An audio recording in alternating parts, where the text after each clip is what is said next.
Dresden 1957 is a documentary project that will tell the forgotten story of an excavation collapse that killed 6 Dutch immigrant workers in Dresden, Ontario. It's a lost piece of our shared history as Canadians and an issue, workplace safety, that most of us are still unaware of.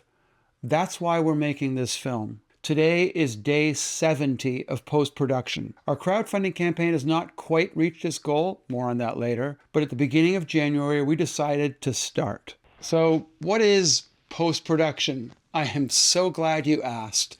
After cleaning up all the interviews we shot, we began a process of sorting through our footage, organizing it first into topics and then into story blocks.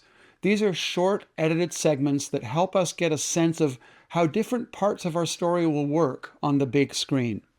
We have almost 200 of these story blocks, and we completed that phase of the work around day 45. Then we started building out scenes, or at least the first versions of the scenes that you will eventually see in the finished film. In this phase, I assemble all of the interview material that I want for each scene, and Joe, the editor, edits them together so that each scene becomes like a short story within the larger story. There are 36 individual scenes from the intro of the story all the way to the epilogue. And so far we've completed the first edit on 10 of them, with another 7 currently in progress. Of course, not every part of this story is told through interviews. We also have first-hand written accounts like my dad's diaries or letters that Enohovius wrote to his family in Holland.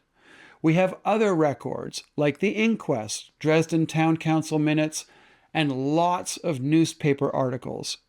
We're including some of that material in the first versions of these scenes as well. My mom recently found some cassette tapes with my dad's voice on them. Remember these?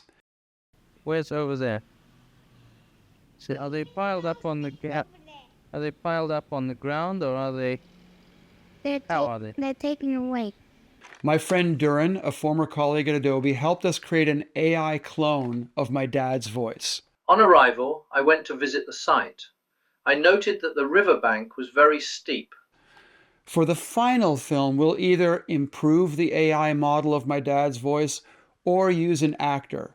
But these recordings are excellent placeholders for this stage of the edit. We'll finish the first pass on our 36 scenes by June. Then we'll watch the scenes in order to see what we can cut and what parts we may move to other scenes. It's a big job, but for nerds like Joe and me, this is so fun. Not because this is a happy story, it's obviously not, but because it's a great story, and Canadians should know it. By understanding something from our past, we can understand more about ourselves. And especially when it's a story about mistakes, there's a lot we can learn from it. April 28th is Canada's Day of Mourning for workers killed on the job. We can't think of a better way to honor that important day than by doing everything in our power to tell this story.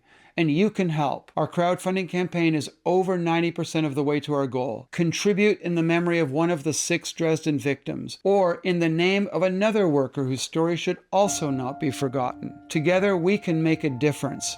We can do something that makes Canada a little bit better for everyone. Thank you for watching. Please like and share this video and follow or subscribe to watch our progress on this project. We could not do all of this on our own. Thank you for your support.